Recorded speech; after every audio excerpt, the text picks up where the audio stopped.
우리 사회자 형제님이 오늘 잔칫날이라고 그랬는데 오늘 잔치에 관한 말씀 좀 나눠야 되겠습니다.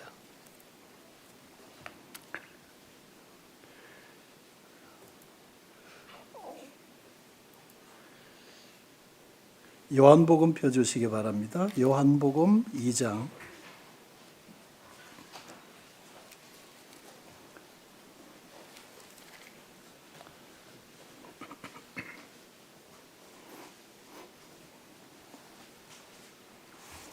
요한복음 2장 오늘 주제는 혼인집에서 보여주신 처음 표적과 교훈이라는 주제로 말씀 나누겠습니다.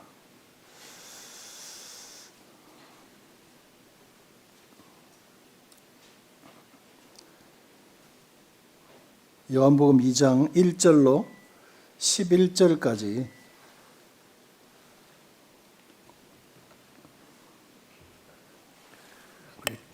교독하시겠습니다. 요한복음 2장 1절로 11절까지. 사흘째 되던 날 갈릴리 가나에 혼례가 있어 예수의 어머니도 거기 계시고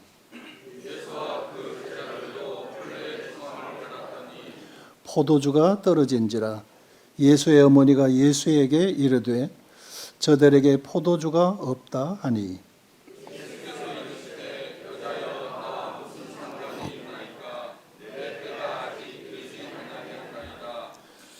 그의 어머니가 하인들에게 이르되 너희에게 무슨 말씀을 하시든지 그대로 하라 하니라.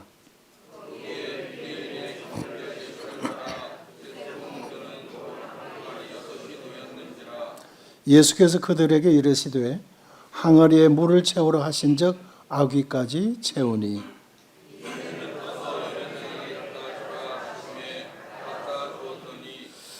연회장은 물로 된 포도주를 맛보고도 어디서 났는지 알지 못하되 물 떠온 하인들은 알더라. 연회장이 신랑을 불러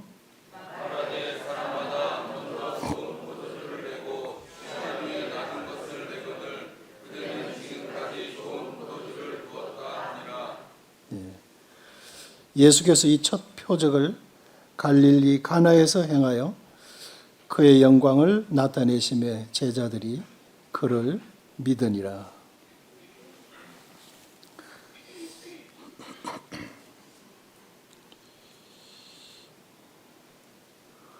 오늘 교사들과 9시부터 가지는 시간에는 우리가 왜 복음을 전해야 되느냐 하는 주제로 이제 누가복음 16장 말씀을 나누었습니다. 그래서 오늘 그 말씀을 나눌까 하다가 바꿔버렸습니다. 잔치에 대한 말씀으로 주제를 바꾸었습니다.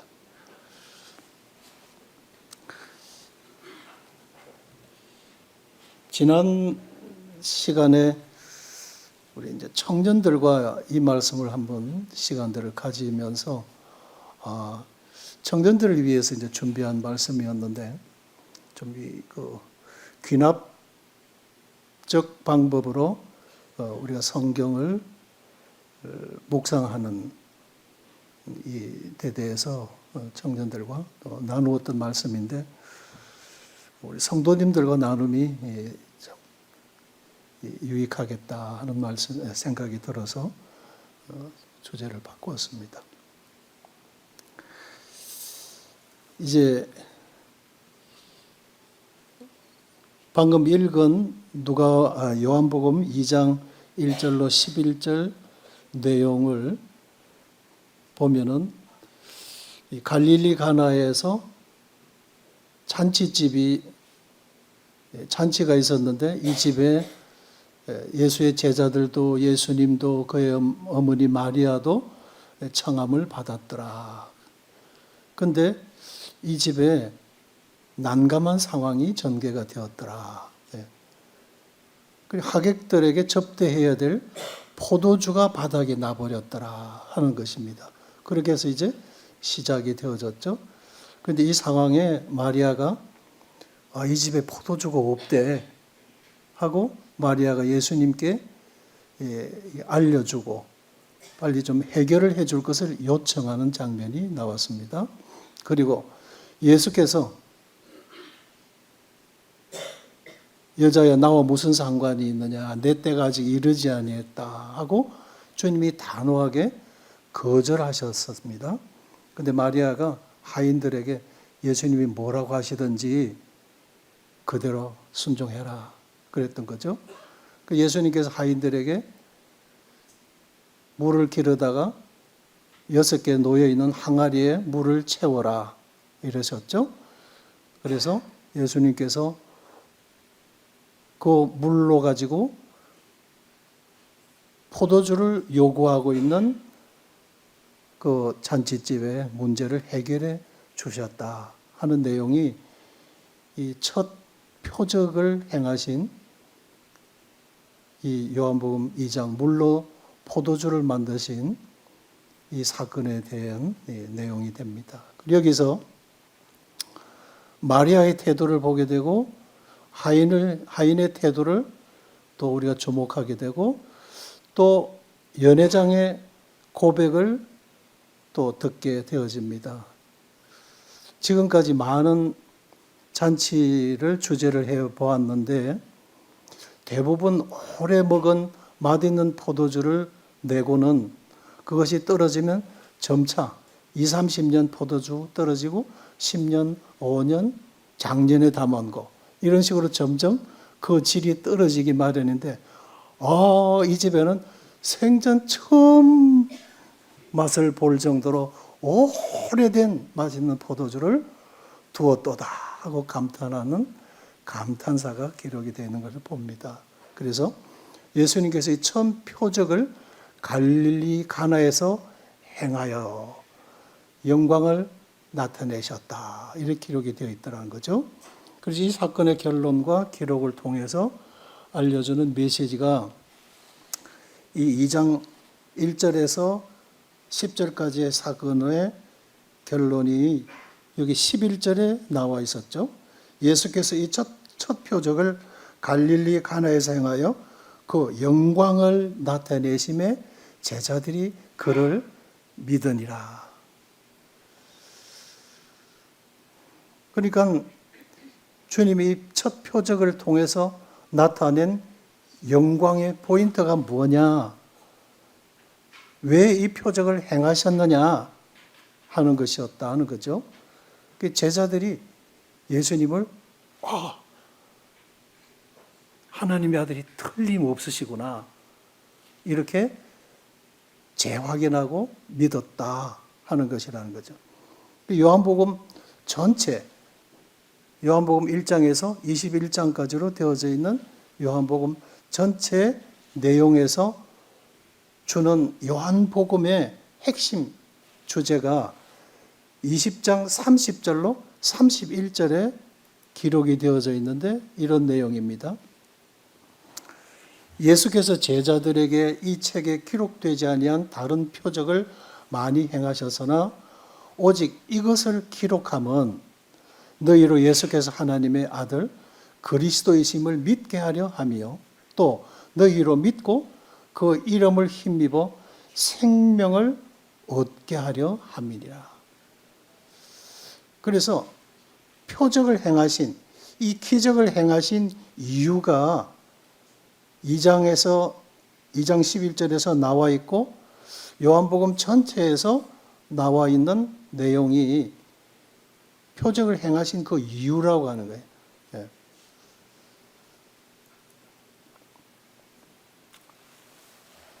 우리가 사복음서라 그러죠.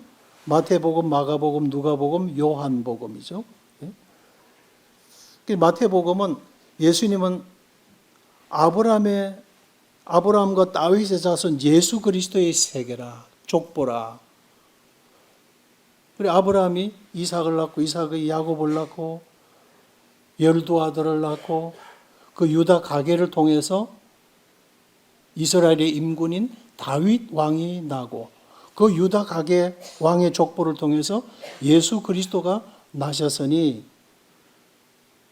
이 예수님은 믿음의 조상 아브라함의 약속을 따라 나신 그분이 틀림없다.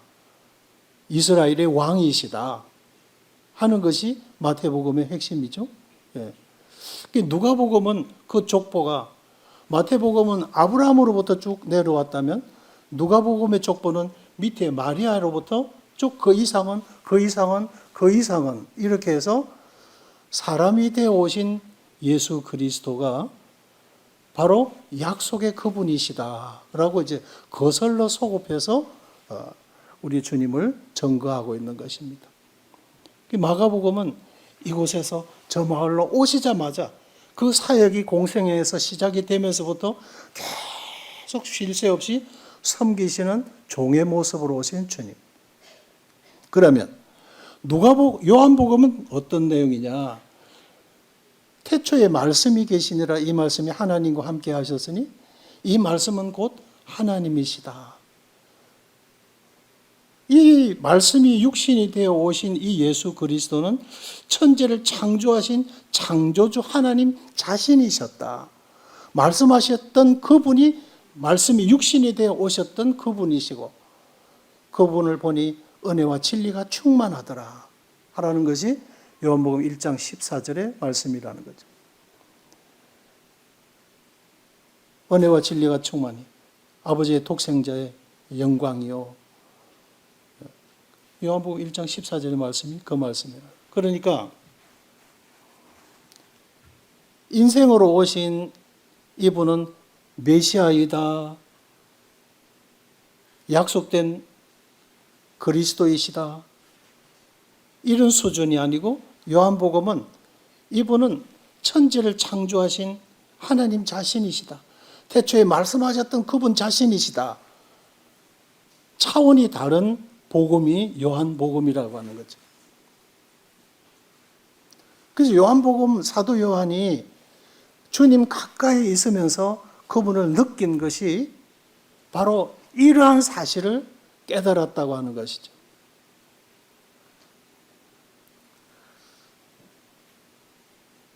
자, 이제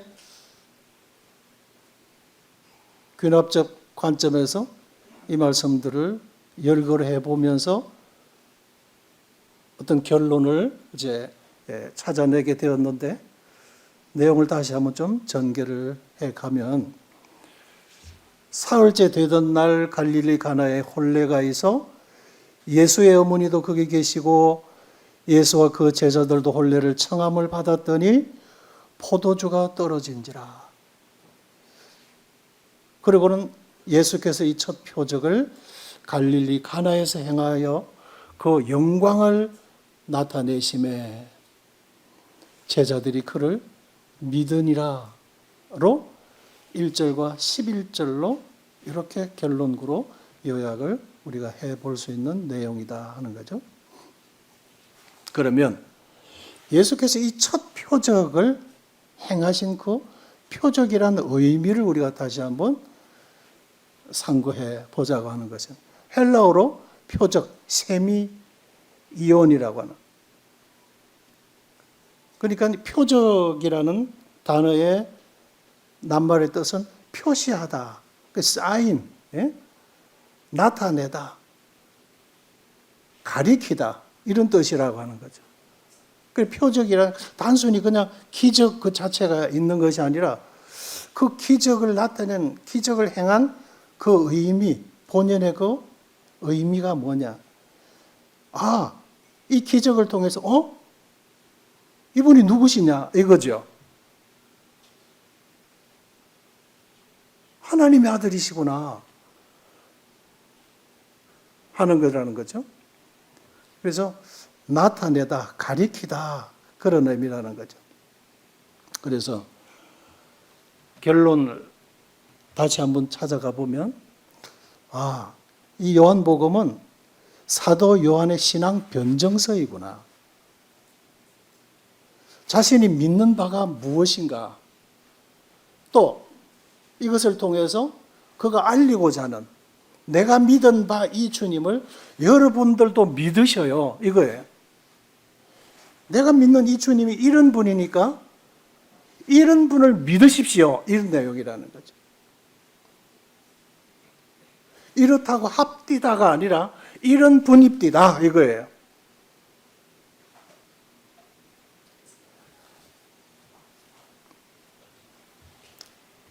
그래서 전체를 요약을 하면 예수님이 만물을 창조하신 창조주가 되시고 하나님의 아들로 오신 메시아이심을 증거하여 사람들로 하여금 이분을 믿고 이분이 주시고자 하는 영원한 생명을 얻게 하려는데 그 목적을 두고 기록한 것이 요한복음이다. 이거예요. 그러면 뭘 근거로? 라고 할 때 요한복음 2장 1절로 11절 이 기적을 통해서 물로 포도주로 만드신 이 기적을 통해서 여기 화학을 전공하신 박사님도 계십니다.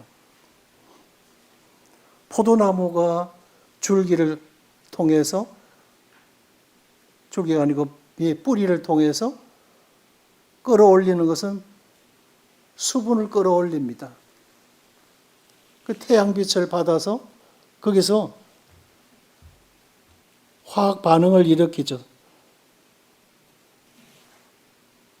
거기서 영양이 열매에다 저장이 되어집니다.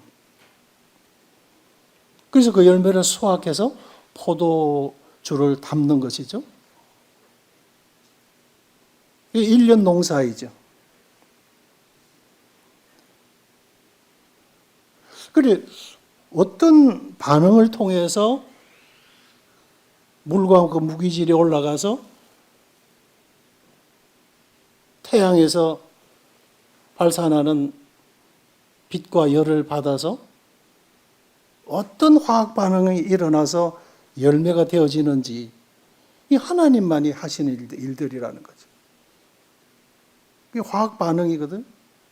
그런데 여기 예수님께서 분명히 하인들에게 6개 돌 항아리에 물을 갖다 부어라 그랬어요. 하인들이 물을 갖다 부었어요. 분명히 그 원소는 H2O죠. 물이라는 거예요. 그런데 그것을 떠다가 방금 기르다 부은 물을 지금 안에서 요구하고 있는 연회장에게 그 물을 그릇에 담아서 갖다 주라 하였으니 갖다 주었더니 연회장은 따라서 시험을 해봅니다. 그래서 신랑을 불러요. 야, 놀랐다. 이 감격하고 감탄하는 포도주가 되어진 거예요. 소주 하면 왜 어떤 소주병에 보면 C2가 나와 있죠? C2. C2H5. H2에서 C2H5로 한순간 바뀌어버린 거예요.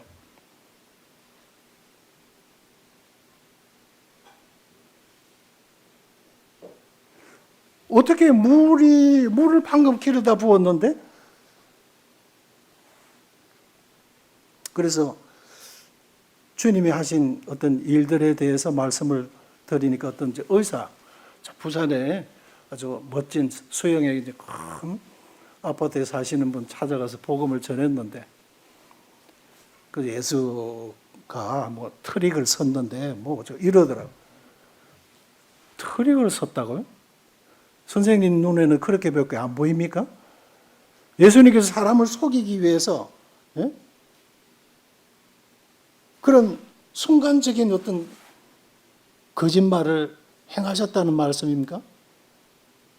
왜 트릭이라고 하세요? 그 마음에 지금 그분이 수영로 교회를 다니는 분이에요. 그런데 안 믿는 거죠.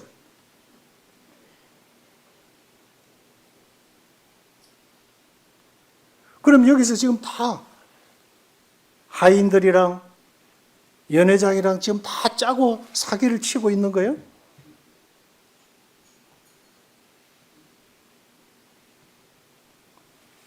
그 그분을 몰라도 모르는 사람이에요. 예? 이분은 창조주이시라는 거죠. 얼마든지 그분은 가능하신 분이에요. 예수님께서 물 위로 걸어가셨어요. 뭐 법칙이라고 하는 것이 있죠. 부력의 법칙. 물 위로 걸어가셨어요. 그분은 창조주이시라고요. 화학 법칙을 깨뜨리셨어요. 부력의 법칙을 깨뜨리셨어요. 뭐 질량 보존 법칙 뭐 이런 것들을 그런 법칙들을 다 깨뜨려 버리셨어요. 보리떡 5개와 물고기 2마리로 5,000명을 먹이셨어요. 그냥 벌판에서.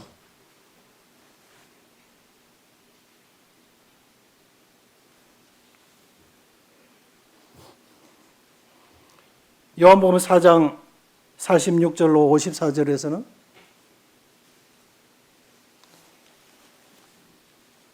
왕의 신하의 아들이 병들었습니다. 의사를 찾아도 안 되고 백약이 무효해요. 그리고는 절망적입니다. 이제 계속 꺼져가고 있어요. 죽을 수밖에 없어요. 시간을 다투고 있어요. 그래서 백방으로 알아봐도 살릴 길이 없습니다. 그가 고심을 했어요. 그 들려오는 소문이 예수님이 낫게 해주신다고 하는 것이었어요. 죽은 자도 살리셨다는 것이죠. 문둥병자를 고치셨다는 기적이에요.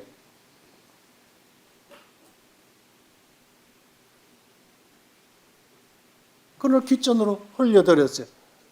왜? 지금 내가 다급하지를 않았으니까. 그러나 지금은 발등에 불이 떨어졌어요. 그리고 그분이 어디 계신가? 소문을 듣고 먼 길을 한 걸음에 찾아가서 예수님께 사정을 합니다. 저희 아들이 지금 죽을 병에 걸렸습니다. 못 낫는데요. 지금 죽어가고 있어요. 빨리 좀 내려오셔서 살려주십시오. 애원했어요.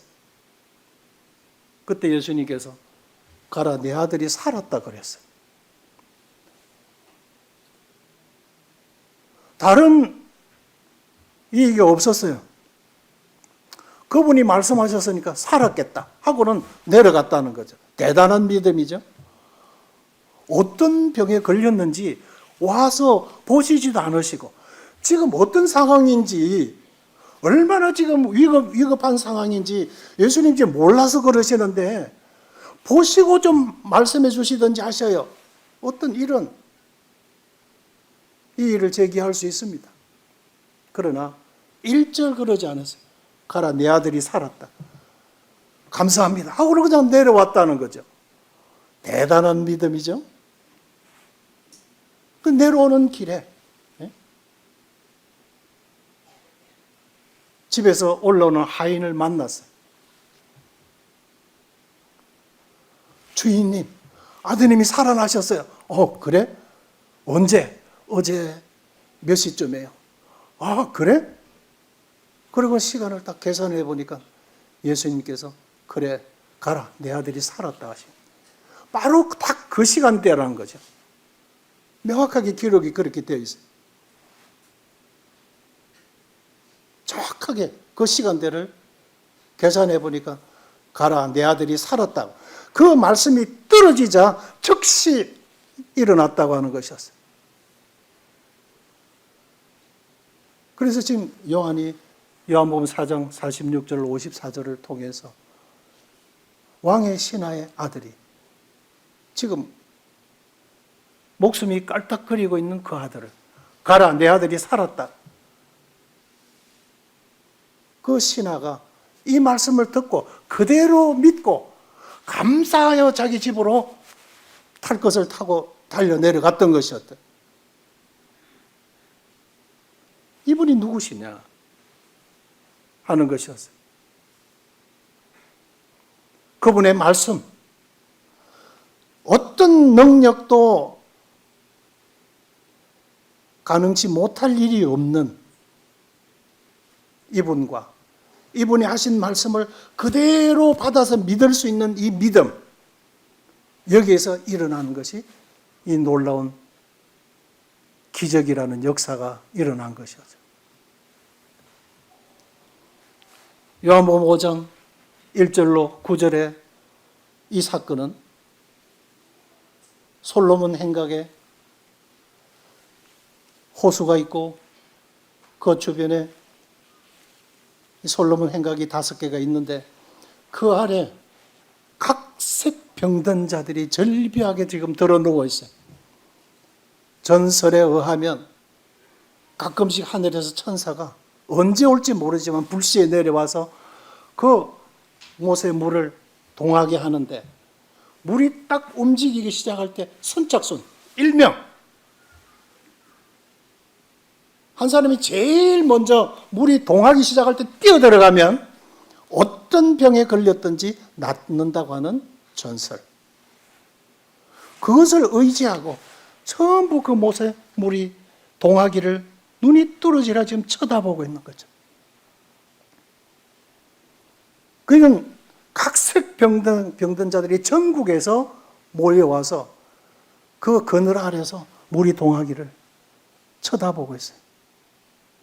여기에 지금 38년 된 병자도 가족들에 의해서 들것에 들려서 지금 거기에 그늘 아래 놓여 있다고 하는 겁니다. 자, 38년 동안 들어 누워 있어서 피골이 상접해 있어요. 뼈다귀가 있고 가죽이 덮여 있다는 거죠. 살점은 없고 38년 동안 알아서. 이 사람은 근육, 마디고 인대고 모든 게 다 뻣뻣하게 굳어 있어요. 물이 동한들 그 몸을 굴려서 갈 힘도 없는 사람입니다.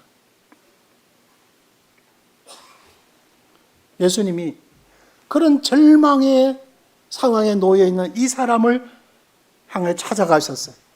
네가 낫고자 하느냐? 네, 주님. 그 마음이 얼마나 간절하겠어요. 그러나 물이 동할 때 나를 거기에 넣어줄 자는 아무도 여기 없습니다. 맞죠? 다 자기가 급하지요. 에? 형 먼저 아우 먼저 할 사람이 어디 있어요? 구경이나 할 따름이죠. 그때 주님이 내 자리를 들고 걸어가라 그러셨어요. 그 사람의 처지는 어떻습니까? 뼈가 지금 다 굳어 있습니다. 스스로 일어설 힘도 없어요. 그런데 어떻게 자리를 들고 걸어가요? 그런데 이 사람이 예수님의 말씀이 일어나 내 자리를 들고 걸어가라 했을 때 자신이 처한 상황, 처지, 환경 다 잊어버렸어요. 그냥 일어났어요. 그리고 그냥 들어 누웠던 자리에 둘둘 말아서 어깨 메고 갔다는 거죠. 믿음이 대단하죠. 그분이 하신 말씀 그대로 믿을 수 있는 그 믿음, 거기에서 이런 기적이 일어난 거죠. 이분이 누구냐? 이분은 바로 내가 믿는 그리스도이시다. 여러분 믿으십시오. 이거죠.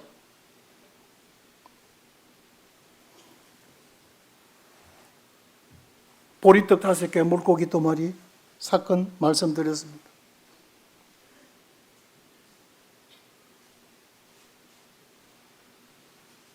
이 사건이 있은 다음에 수많은 사람들이 남자들만 5,000명이더라요.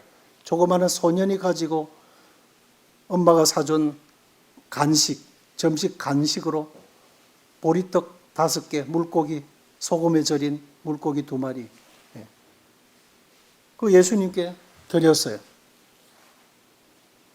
그 남자들만, 장정들만 5,000명이고, 어린아이들, 여자들, 그 숫자가 지금 들어있지도 않아요.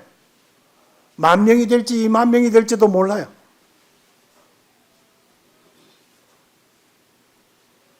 그 사람들 다 먹이고 먹고 남은 것을 거두어 버리지 않게 하라 그러셨는데 다 거두었더니 12광줄이나 거두었더라. 그래 되어 있어요.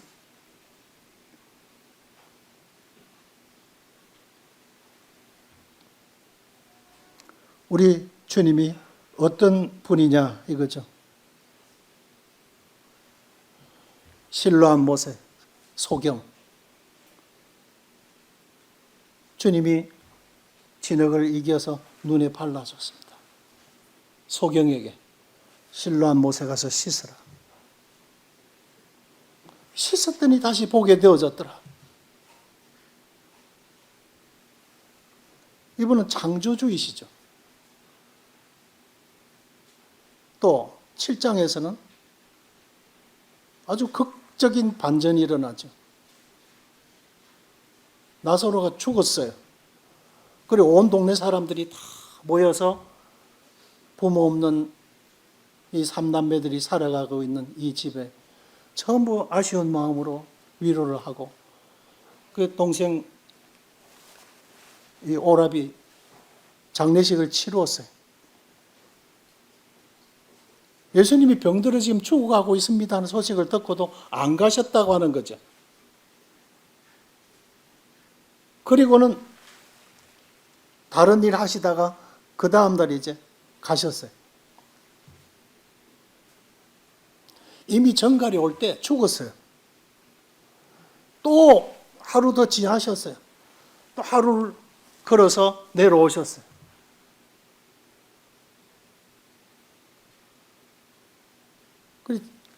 마리아와 마르다가 왜 빨리 오시지 않고 이제 오셨습니까?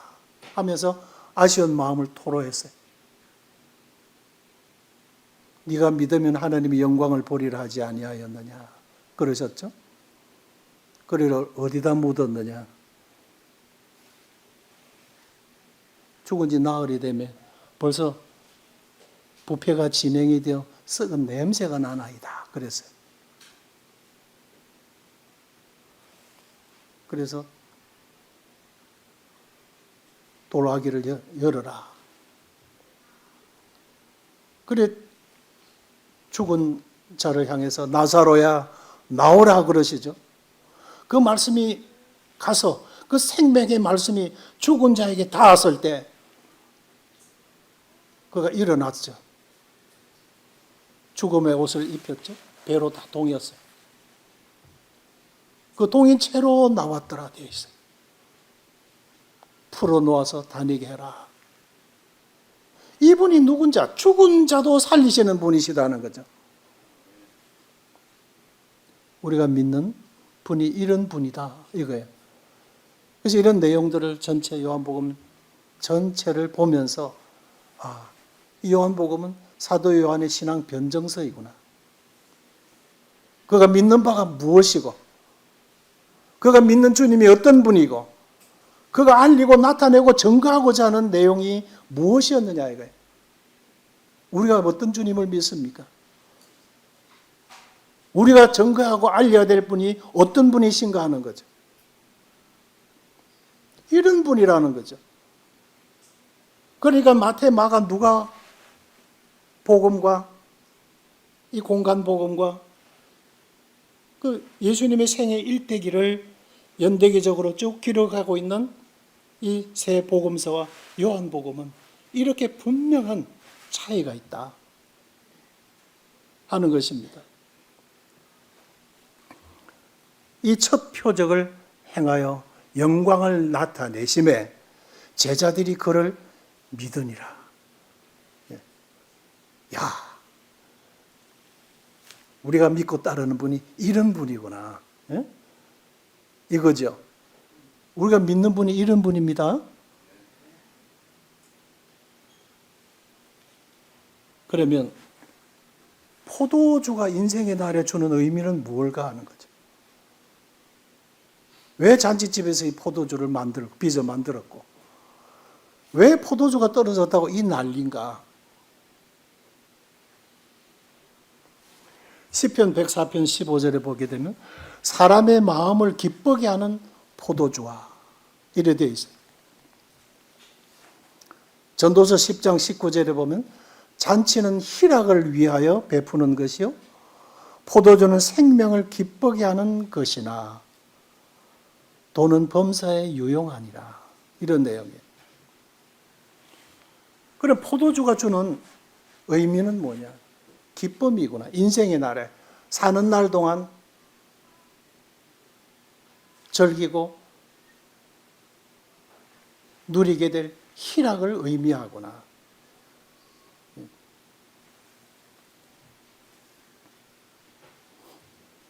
그러면 포도주가 떨어졌으니까 어때요? 살 재미가 없죠.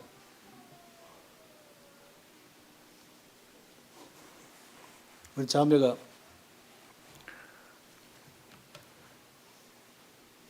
우리 딸 은혜가 돈을 얼마를 붙여줬어요. 어디 간다니까. 그 돈이 통장에 있으니까 야, 살 재미가 있다 그래요. 어디를 나가도 그냥 탁 차값도 낼 수 있으니까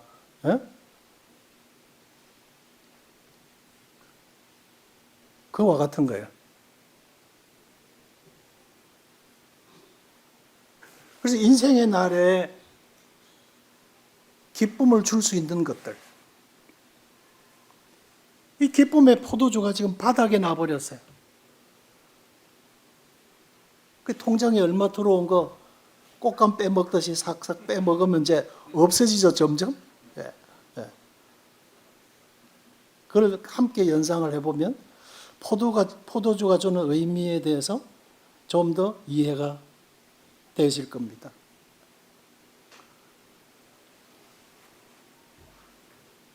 행복본위의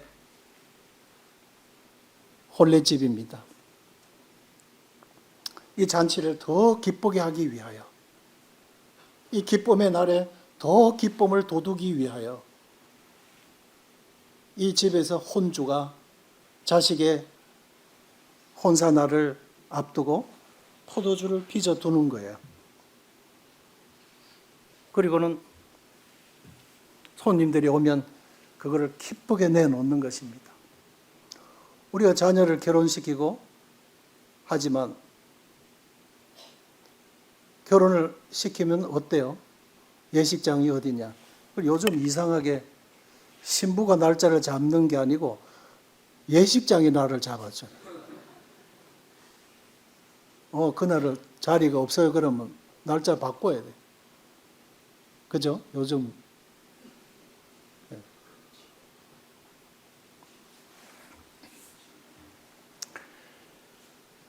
행복본위의 이 잔치집에 포도주가 바닥이 났어요. 그런데 우리가 예식장을 예약을 하면 그 다음에 또 식당을 예약을 하죠. 그죠? 계산을 하잖아요. 대충 오실 하객이 몇 분 정도 되는지. 그래, 100인분이면, 200인분이면 대충 이래서 이제 어느 정도 절충해서 100명분이면 120명 정도? 이렇게 해서 음식을 준비를 하는 거예요. 근데 100명분 예약을 했는데 200명, 300명이 와버렸다. 그러면 어떻게 돼요? 아주 식당에서도 난감하죠? 이 집에 음식이 없대요. 그러면 어때요? 혼주가 입장이 난감하죠? 이 집에서 계산을 좀 잘못한 거예요. 이 정도면 넉넉할 것이다라고 생각했는데 온 하객들의 주량이 막 너무 높은지 아니면 어찌되었든 손님들은 계속 오시는데 접대할 포도주가 바닥에 나버렸어. 예? 이거 어떻게 해요? 이런 상황이 벌어졌더라 이거예요.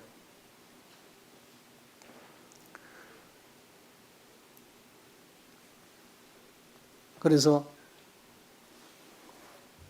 사람이 계획하고 빚은 포도주가 턱없이 모자라 버린 이 사건을 통해서 그냥 그렇더라 성경상의 어떤 사건으로만 우리가 생각하고 말 것이 아니라 현실에서 우리가 보게 되면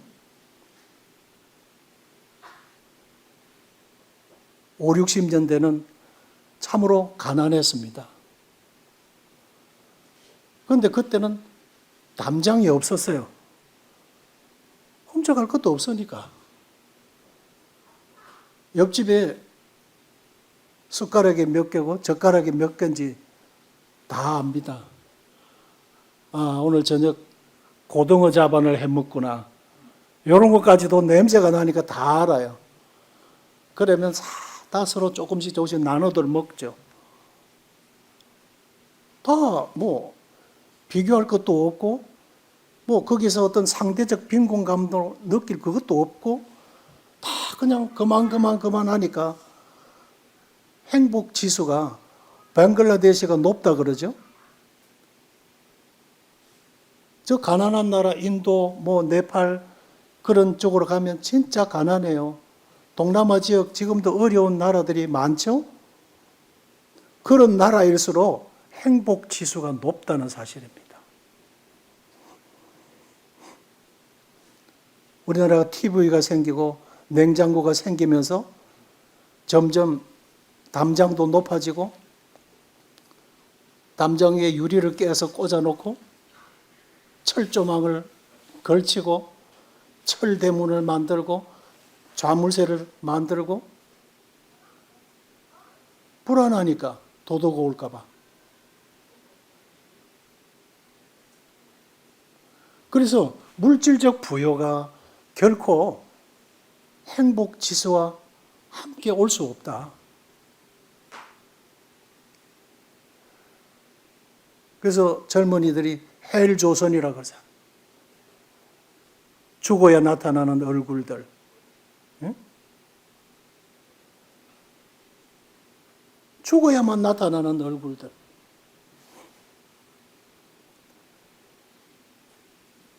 GNP 65불일 때는 65년도 그렇게들 행복들 하더니 지금 GDP 개인 소득 격차가 일본보다 높다 그러죠? 우리나라가요?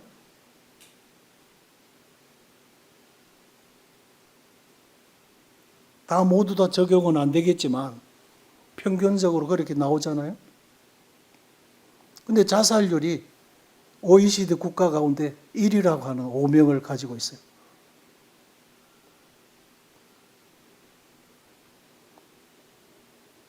이것이 바로 포도주가 바닥에 나버린 거나 같은 거야. 우리나라 차가 얼마나 성차감도 좋습니까?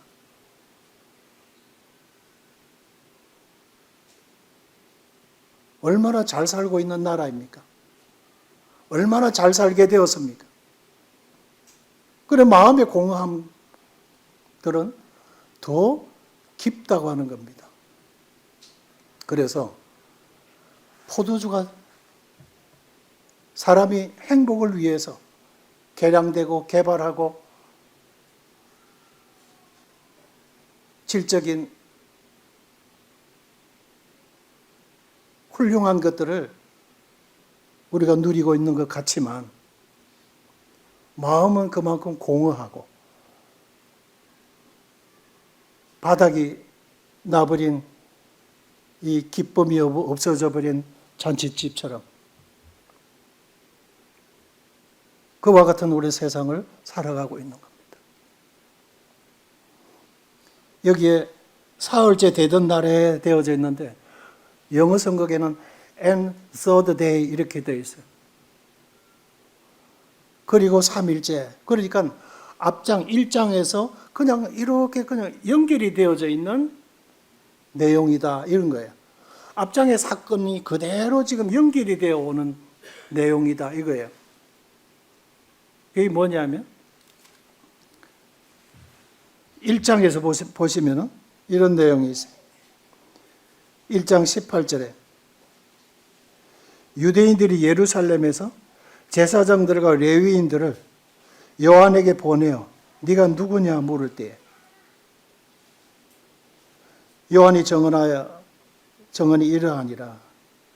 요한이 드러내어 말하고 숨기지 아니하니 드러내야 하는 말이 나는 그리스도가 아니라 한데 21절 또 묻되 그러면 누구냐 네가 엘리야냐 아니 이르되 나는 아니라 또 묻되 네가 선지자냐 대답하되 아니라 22절 또 말하되 누구냐 우리를 보낸 이에게 대답하게 하라.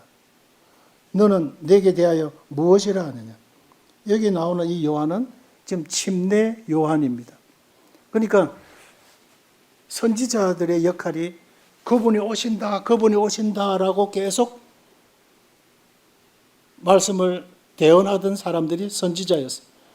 바로 예수님 바로 6개월 앞서서 이 땅에 먼저 태어난 사람이 이 침례 요한이죠.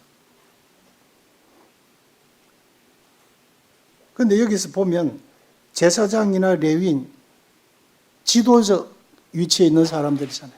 종교 지도자들. 이들이 이 선지자를 알아보지 못하고 이분이 지금 나타내고자 하고 이분이 지금 알리고 있는 메시아에 대해서 까막눈들이었다고 하는 거죠. 어두운 사람들이라는 거죠. 그래서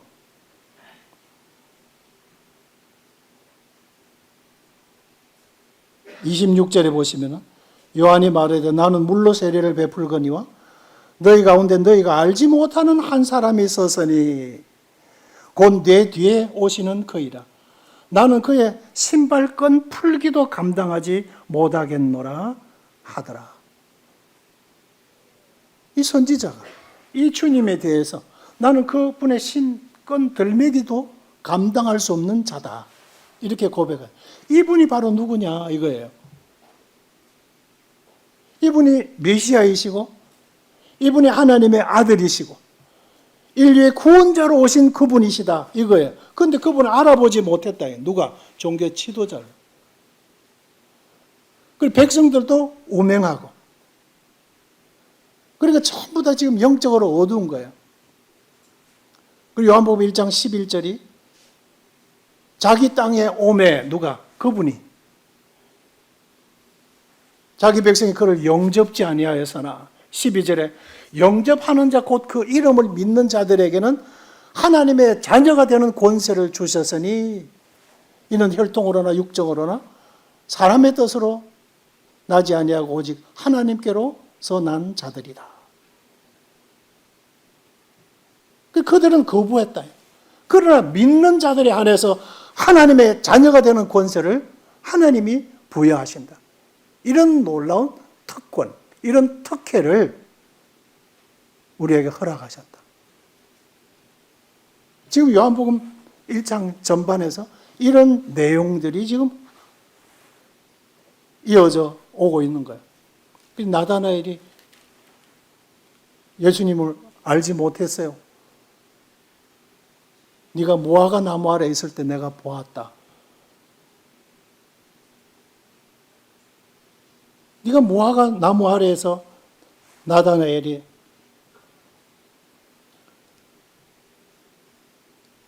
어떻게 나를 아십니까? 예수께 대답하시되 빌립이 너를 부르기 전에 네가 무화과 나무 아래에 있을 때 내가 보았다. 그 거리가 어딘데? 처음 뵙는데 자기에 대해서 알고 계신 이분이 도대체 누구냐? 이런 내용이 전반에 나오면서 자연스럽게 지금 그런 사건이 있은 다음 사흘째 되던 날에 하고 이어져 나오는 내용이 이 갈릴리 가나에서 물로 포도주를 만든 이 내용으로 이렇게 자연스럽게 이어져 오고 있다는 거예요. 그러니까 모두가 다 어두운 거예요. 모두가 다 영적인 소경들이라고 하는 거예요. 종교 지도자들도 그렇고 그렇다는 겁니다. 그래서 지금 이 6개 놓여있는 비어있는 이 항아리 자체가 바로 그런 종교 지도자들의 마음이고 그런 백성들의 마음이 또 6개 돌 항아리, 이 어두컴컴한 비어있는 항아리. 그들은 지금 뭐 여러 가지 종교의식을 행하고 있고, 하객들을 접대하기 위해서 이제 물을 담아두던 항아리에 입구에 다 샌들을 신고 다니니까 비포장 도로잖아요. 그래 실내로 들어오려면 거기서 손과 발을 씻어야 돼요. 그런데 수족을 씻도록 하기 위해서 지금 앞에 입구에다가 물 담아두는 돌 항아리에, 그게 빈 항아리예요. 그런 공허한 6개의 항아리. 6째 날 우리 인간을 만드셨죠? 바로 그 인간의 마음과 같은 거예요.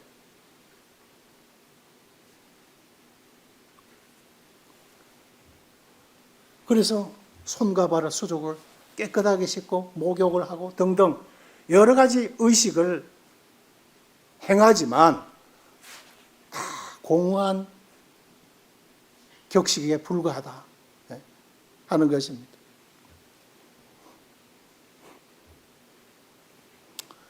이 세대의 통치자들이 한 사람도 알지 못하였나니 만일 알았더라면 영광의 주를 십자가에 못 박지 아니하였으리라. 이 사도 이 베드로가 고린도전서 2장 8절에 이런 말씀을 하고 있습니다. 주님의 명령, 그 빈 항아리에 물을 채워라 하는 것입니다. 비어있는 그 항아리에 물을 채워라. 그럼 물을 채운다는 것은 계속해서 지금 손님을 맞을 준비하라고 하는 것인데, 이미 와 계신 손님도 지금 접대할 포도주가 없는데 더 오신들 무슨 의미가 있느냐 하는 거예요. 이 잔치집에서는. 그런 이 일을 얼마든지 제기할 수 있어요.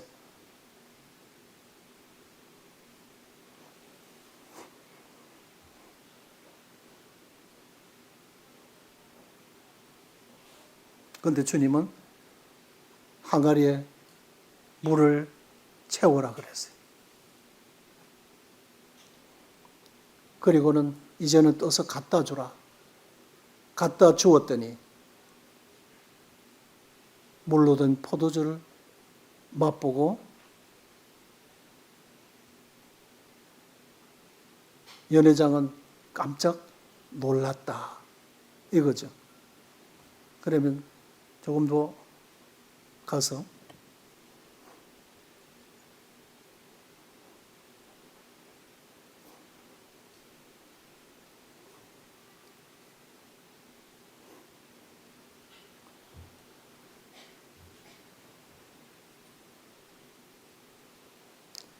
이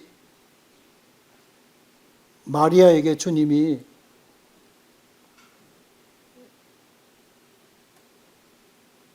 여자여 나와 무슨 상관이 있느냐, 내 때가 아직 이르지 않았다. 주님 그렇게 마리아를 책망을 하셨는데,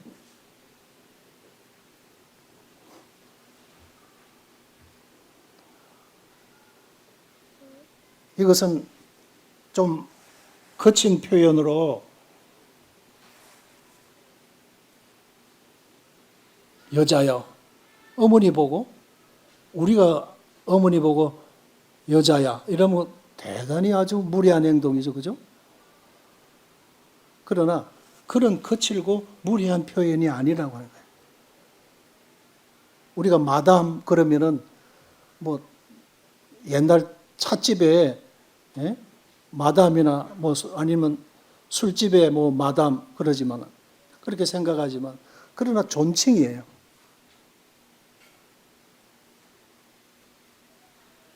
왜 이런 주님이 말씀을 하셨냐면, 마리아로 하여금 지금 하나님의 아들이 아닌 자기 아들처럼 생각하고 이 집에 포도주가 없다, 이렇게 지금 간섭하고 있는 거죠.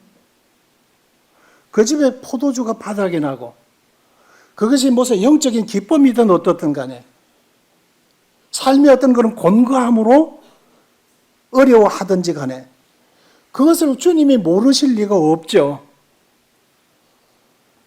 그래서 성급한 지금 간섭을 한 거예요. 우리 주님은 하나님의 아들로서 하나님의 시간대에 주님의 사역이 시작이 되고 있는 것이죠. 그래서 내 때가 아직 이르지 아니었습니다. 우리 주님의 때에 대해서 마리아가 모르기 때문에 그런 행동을 한 거죠. 하나님의 아들이다. 마리아의 아들이 아니다. 이거예요. 그래서 마리아가 얼른 알아차렸어요. 내가 실수했다.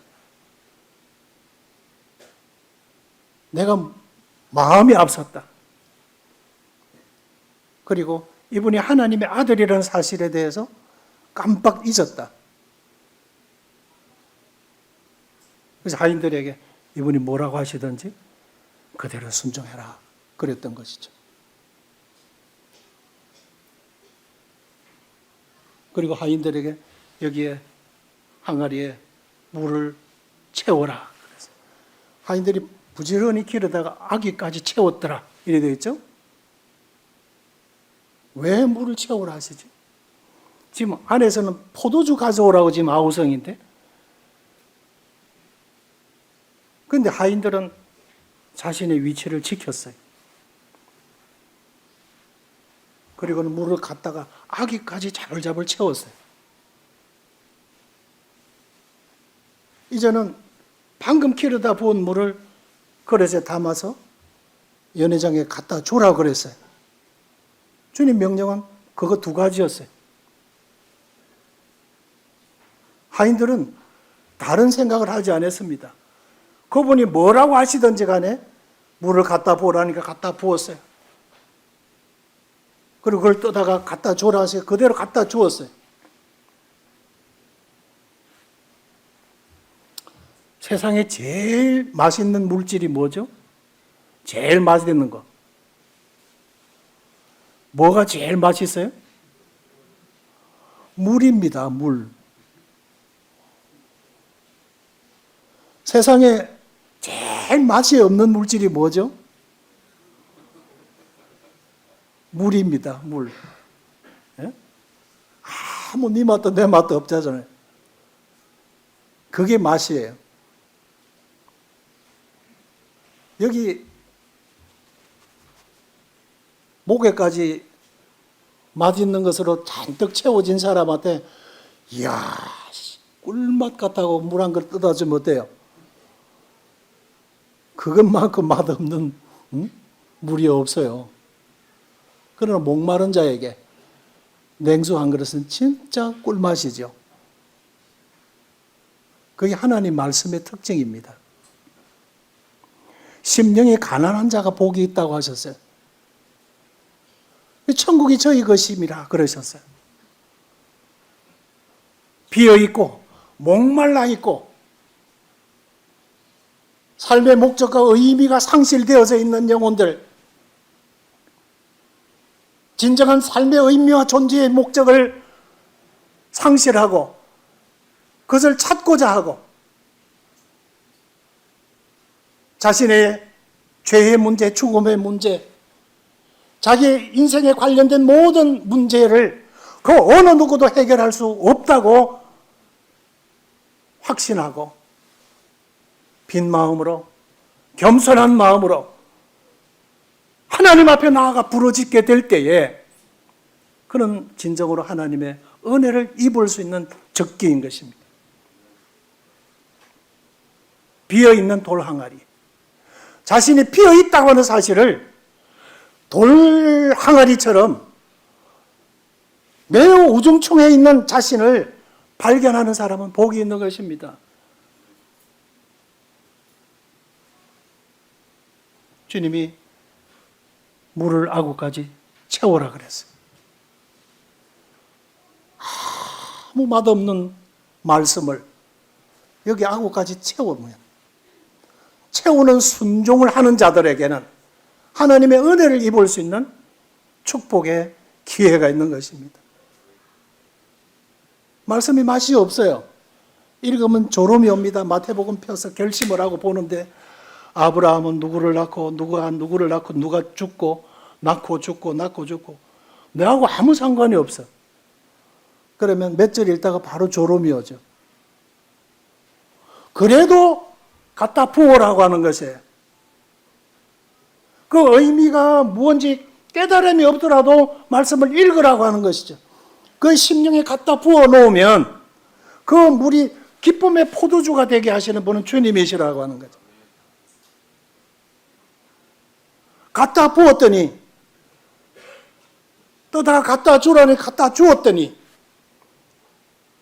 이 하인처럼 우리가 순종하게 되면 하나님의 놀라운 기쁨의 은혜를 입는다고 하는 것입니다.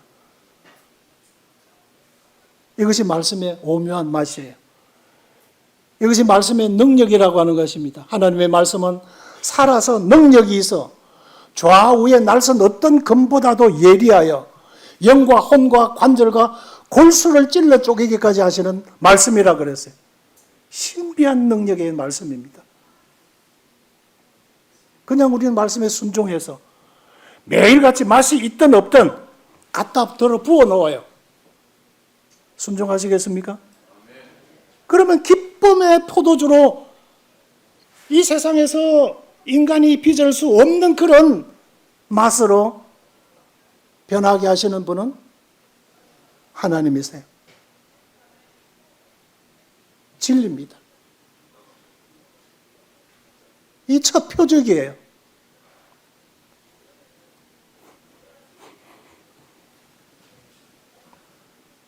생수의 근원 대신 하나님을 버리고 자기 스스로 물 웅덩이를 판 것이 인생들의 죄라 그랬어요. 이 물을 먹는 자마다 다시 목마르지만 내가 주는 물을 마시는 자는 그 속에서 영생하도록 솟아나는 샘물이 되리라고 수가성 여인에게 주님이 하신 약속입니다. 나의 평안을 너에게 주노라. 내가 주는 것은 세상이 주는 것과 같지 않다 하셨어요. 생명을 빚어주는 기쁨의 맛은 곧 바닥을 드러내고 사라지는 이 세상에서의 제공해 줄 수 있는 포도주입니다. 그러나 참된 기쁨은 영생을 주신 빛 대신 우리 주님으로부터만이 오는 것입니다. 이상으로 시간을 마치겠습니다.